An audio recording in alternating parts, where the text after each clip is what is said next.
Hi, and welcome to Tastic, where we talk all things brands and marketing and how to move your own brand forward. I'm Nashawn, and my guests today are Debbie Rowls and Heino Jakob from a company that celebrates 1 year in business in November this year. Debbie Rowls is a researcher, an analyst, a solutionist, and marketeer. She runs a company called Think Human Being, which works with people on their brands.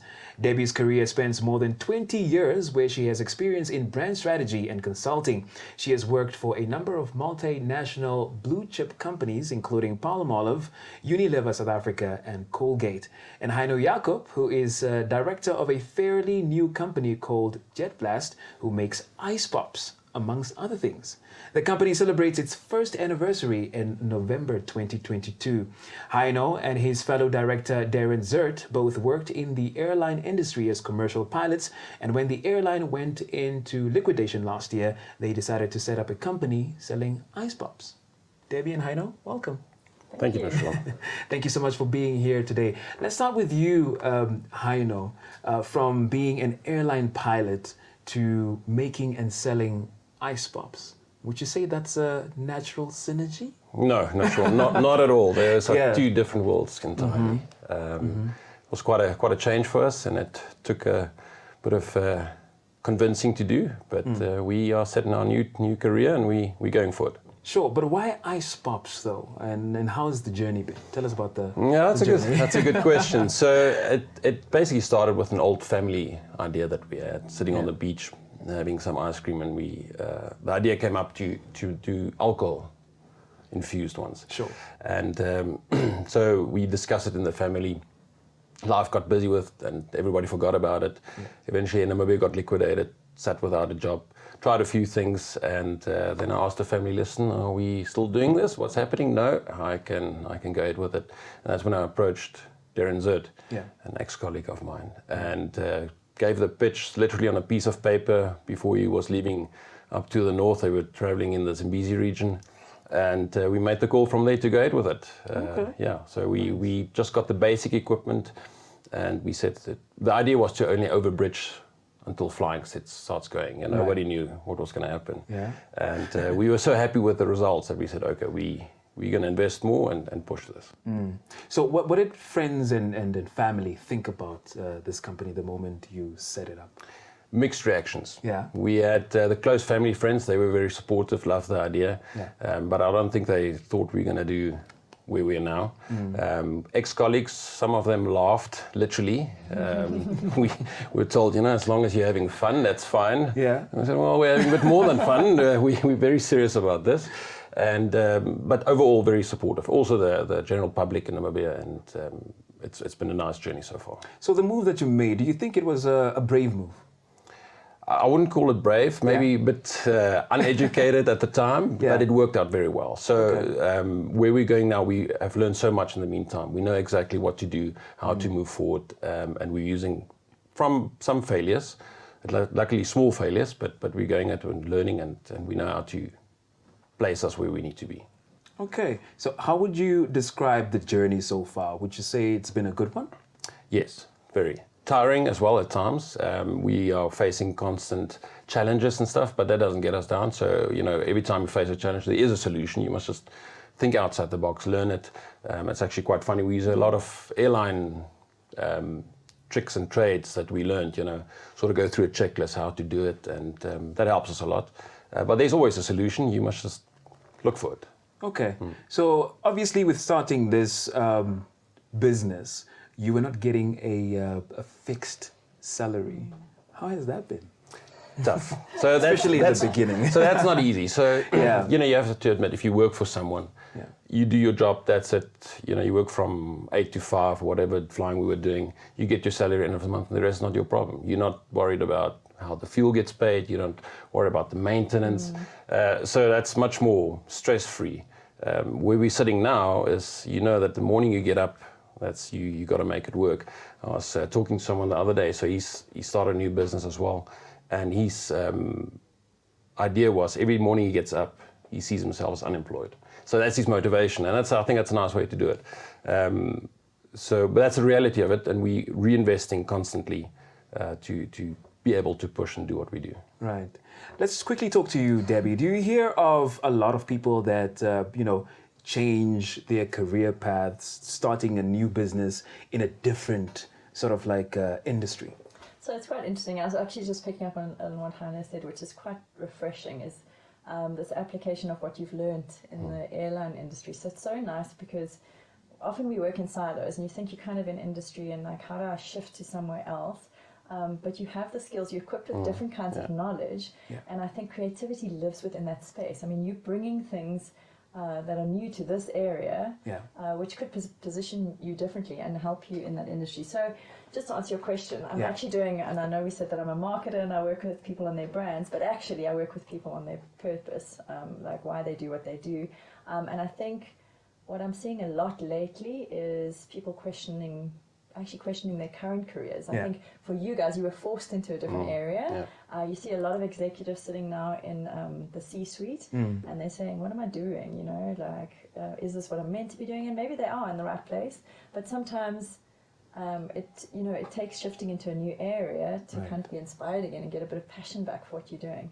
So yes, I do see people going into different industries. It's scary, it takes a leap of faith.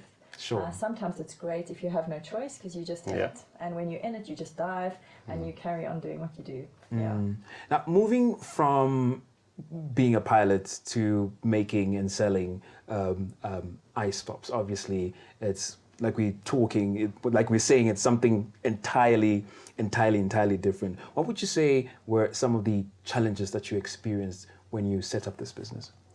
So our challenges started literally from making the recipes. That was the very basic first one we had. We had no idea where to start. Lots of trial and error, got that going. And then we were facing with the next problem. How do you get it to the people? How do you engage with? There's business ideas that we've never had. So we soon realized that markets and events is one way to cheaply get out there, interact directly with the customers, explain who you are, what you do. So that was a good one.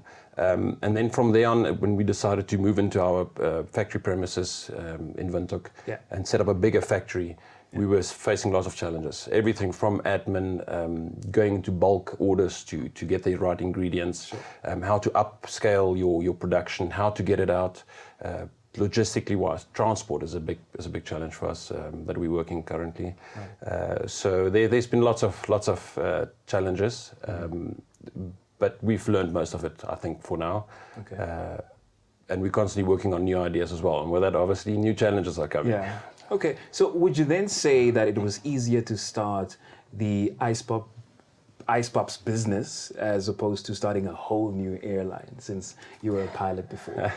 So I think if you want to start something like that, like flying, we already had the tricks and the trades. You knew what your field was. I think it's more of a challenge to step into something new that you have no idea of. If I compared, I think if we knew it beforehand, what we were getting ourselves into, we might have been scared and not do it. Like Debbie pointed out, we were forced into this, and otherwise we wouldn't have done it. I can almost guarantee you that. But once we started rolling and seeing, okay, listen, there's a demand, it is working for us, people are happy with it, we're enjoying it, we're seeing potential, we just went up forward and went into it. Take us through some of the range of products that you've got. Sure. So the original range started with the dopsicles. That's our ice popsicles on stick with alcohol. We've got 5 different ones ranging from gin and tonic, marula cream, tequila sunrise, strawberry daiquiri, and pina colada. And that was the idea that the company formed, or the first idea. And then we soon realized, but you're just going to cater for certain adults. So we want to do the whole family. So, granny that doesn't want to have an alcohol one, she can have a normal one, or the children, or something like that. And I think that was the right move for sure. So that's what we're doing. And so we've got fruit ranges that we use real fruit in as well. We've got milk-based ones, vanilla and cookies, and double choc mint. And from then we moved forward. So we saw we've got all these equipments and things. So how do you make most of your factory and most of what you have? So we moved the traditional ices that we had as a child. We moved into that now, also with real fruit that we provide. We deliver schools with that, private orders as well. It obviously comes more in bulk, so we don't do smaller orders or boxes of 20 or bag of 50. Then we moved into sports drinks now. We're quite proud of that. We'll actually be sponsoring the Namibian men's indoor hockey this weekend. Okay. So yeah, we're very proud of that. We're still working on the branding, but at the moment we're using it as a marketing tool. Okay. And then we've launched a new range. It falls under Nam Pops. It's not fruity, so we want to keep those two brands apart, but it's still from our factory. We're also quite proud of that. And the idea is to cater for all types and walks of life, so everybody can have a refreshing and affordable drink. We also do our slush range, so we either do on markets ourselves, or we have them for rent to the public. And also the slush syrups we make ourselves from scratch, also made with real fruit. So that's also a good addition, especially now in the summer. Okay, nice. Do you plan on expanding your product in the future? Yes, so we have plenty of ideas. Unfortunately, I cannot share that at the moment.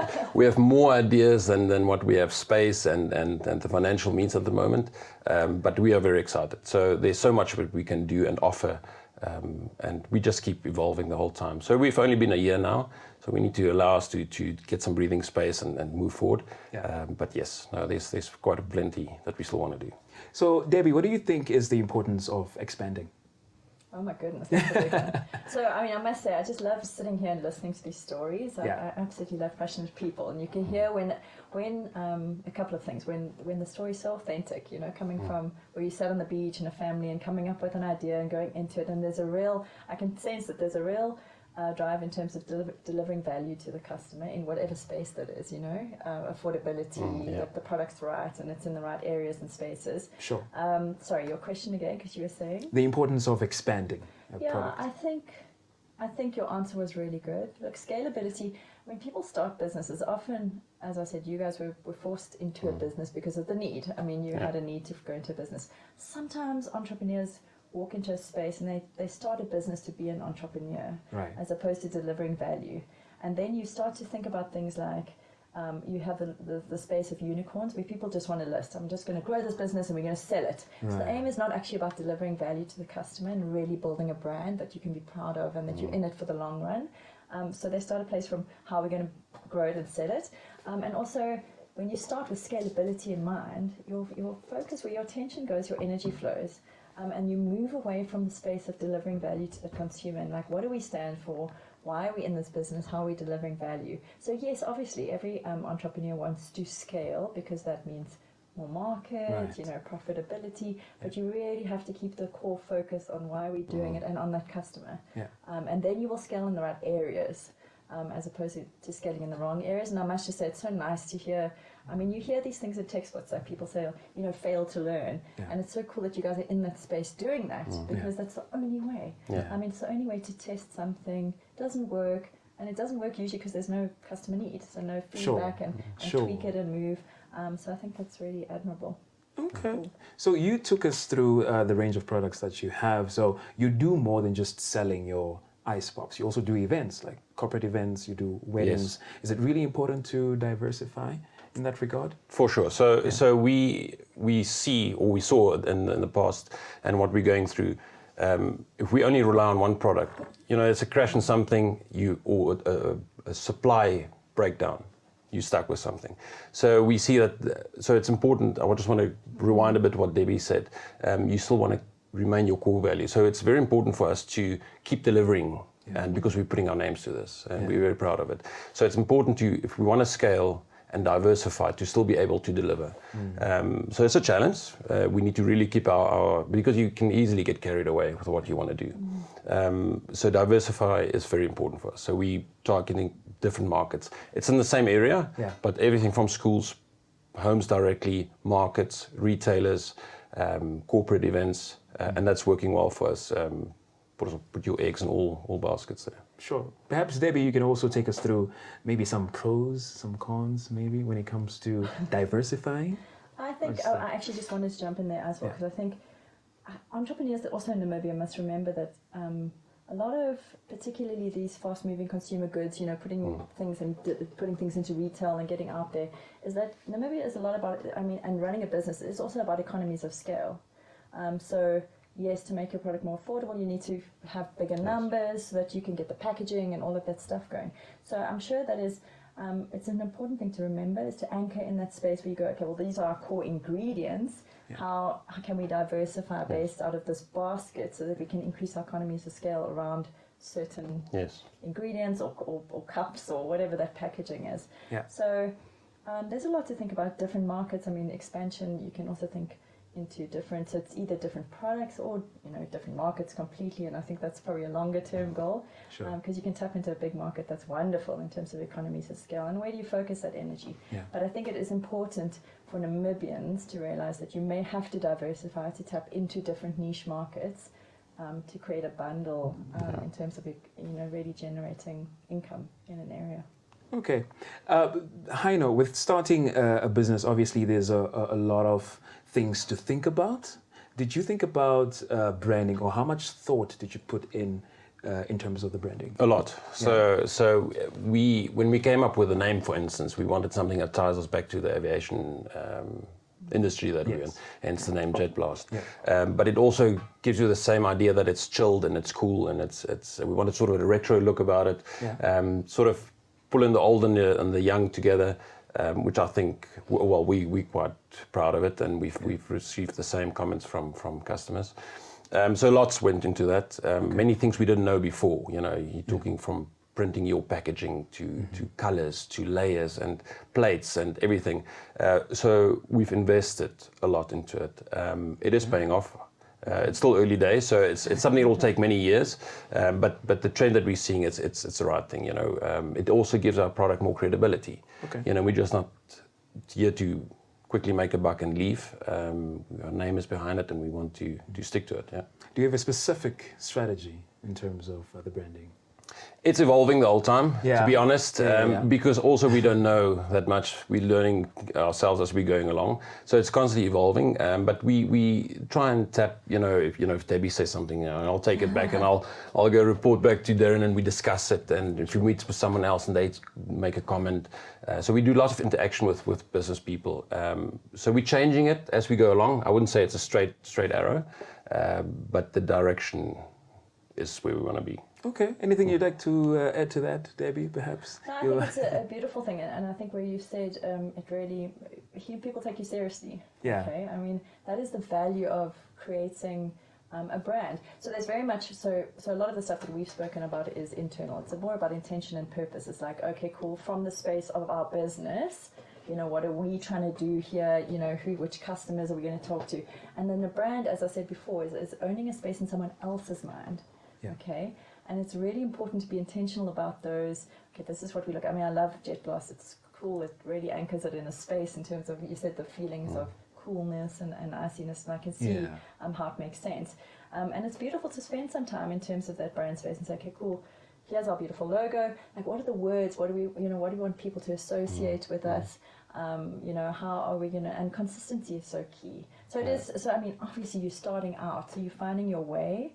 Yeah. When you start out, it's a beautiful time to capture all the stories. So I hear, the story of being on the beach and coming up with that idea, and the story of changing industries. And there's amazing stuff behind the brand in terms of your about section on your website. But yeah, I think consistency is so key. How do and to look, as always. It's not advice specifically to you, but it's for entrepreneurs out there. We get so busy in the business that sometimes we forget to stop and just look at it from an outside point of view. And the most simple, beautiful way to do that is just to print out photos of where you've been lately, your stalls, your flyers, put it up on the wall and get a visual feel for the messaging you're putting out there. What are we saying about ourselves? Because what you say and you put out, the words that you put into the market are the words that will be repeated back to you. Sure. About your brand or about your business in a year's time or 2 years' time. So it's actually to try and be quite intentional in that space, but really cool. I think it's important. Like, what are you going to look like?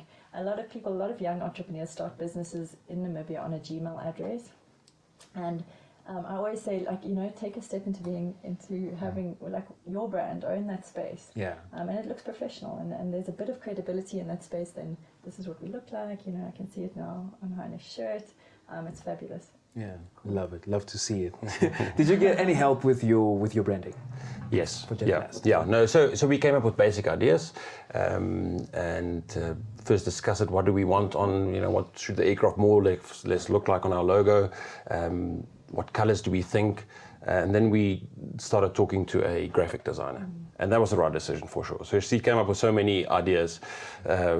Lately we were confused. We didn't know exactly what to do, but eventually, small things like, does the aircraft fly left or right? It actually means something, which we didn't know. Yeah. So our aircraft flies in the right direction, which means positivity, and it's something people associate with. We had help, and we were glad we did it. It was worth the money. All right, so you and Deryn obviously have individual skills when it comes to running this company. What are those different set of skills that the two of you possess? Would you say? That's a good question. So before I get into that, it's funny. So when we do things in the factory and in business, we don't really discuss it. It just happens. He will do something specific and just sort of fall into that role. I will do something and fall into that role. So I think what's nice is the way we complement each other on decision making. He would be more the calm guy. I would panic quicker and say, this is it. Give up. This is not going to work. Let's scrap this idea. It's like, no, hang on. Let's think about it. And then I will go into research mode and do something. Like, you were right. Okay, let's do that. So that's definitely something that works well for us. And just working together. Just open discussion. If there's a problem, we discuss it, do it. And it's been going well. So business ideas as such, we both spin the same amount of ideas, I think. Deryn a bit more. Yeah. Sometimes I get nervous with these ideas, and but we have a chuckle. And it's like, actually, there is something to it, and then I'm convinced. Okay, let's do it. But basically, we're all doing both things similarly. And like I said, we fall into roles. In the production, I will do certain things, he will do certain things. Going out to people, I tend to be more out there, and he will be in the background, say, okay, listen, let's talk about this, do that. And that's how we do it. Nice, I like it. Debbie, have you seen Jet Blast's branding? And if so, what do you think of it? Putting me on the spot. I have seen their branding. I think it's very cool. Looking at it now, you can see the thought behind the airplane taking off. As I said, the words Jet Blast, it places it in a certain area. There's some brands that have names that are not placed in an area at all, and you have no idea where to go with it. So I like what they're doing. I like the retro look and feel. And obviously, I think really hats off to going to a professional. There are reasons, and there are for people, for graphic designers, people in the creative industries who have certain skills in these areas. It's always important. Go to them. You retain the brand ethos. It's your brand. It's really important about how you give feedback to them and guide them. But hats off to using professionals and placing yourself in a certain space. And I think it's great. I think the brand branding is really good. Okay, some of the advice here is that you go to professionals in terms of the branding, but that would actually perhaps even cost you a fortune. So would you concur with that? Well, I wouldn't say it costs a fortune, but it's worth investment. Okay. So we tried some things ourselves, and it doesn't work. It's not the same, as Debbie said. So we want to be professional. So we stick to what we are, and we want to be taken seriously. We're not here to just make a quick buck and leave, like I said early on. And that's where it's worthwhile to do the right investment in right branding. Get your packaging. Again, that gives credibility. People can have a look in the back. It's ingredients. Who does it? Who makes it? Where is it made?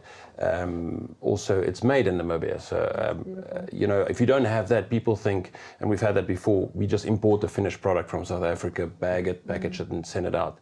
And that's not the case. Okay. So you're celebrating 1 year in November 2022. Would you say that you enjoyed setting up the company? Yes, very much. Yeah. No, it's been good. We've enjoyed it. Yeah. Even with the stressful times and the unsure times, we've enjoyed it a lot. And actually so much that we're not returning to aviation again. Okay. Maybe on the private side, but flying professionally again for an airline, no. If we can keep where we're going, this is our new path, and we're quite excited about it. And of course, starting something from scratch comes with its own challenges. What would you say are some of those challenges that you experienced setting up Jet Blast with Deryn? So the challenges were, what are we going to do? Yeah. So that was one. And then how are we going to get it out? That was the next one. For sure, when we saw that we want to get into retail, we needed premises where we can operate from. That's, you want your health certificates, you want your, we require a liquor license to be able to trade and these type of things. So that was a big challenge. And one that still we're struggling with at the moment is transport. How to get our product out.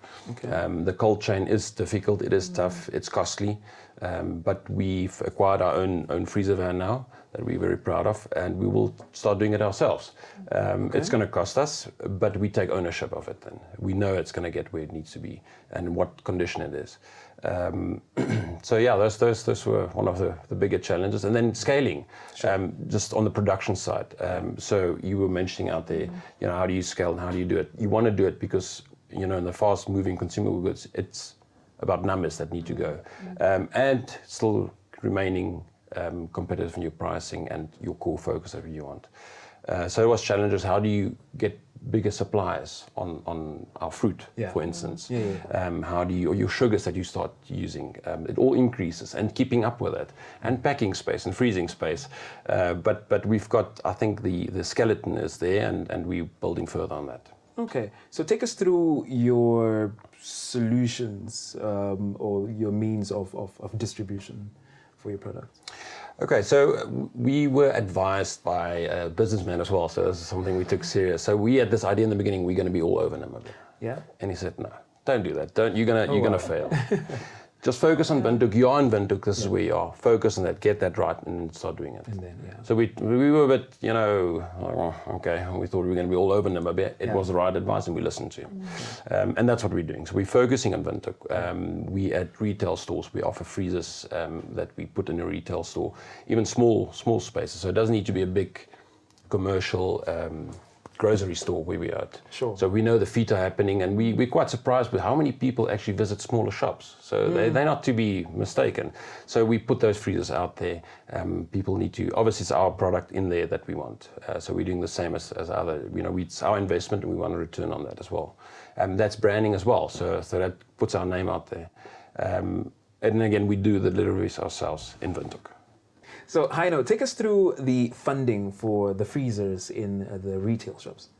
Yes, so the funding so far has been all out of our own pocket. We went the hard way and used our savings for that. Two reasons for that. The one is, if you need a proper business plan, and this is a high risk area because you've got so big companies out there.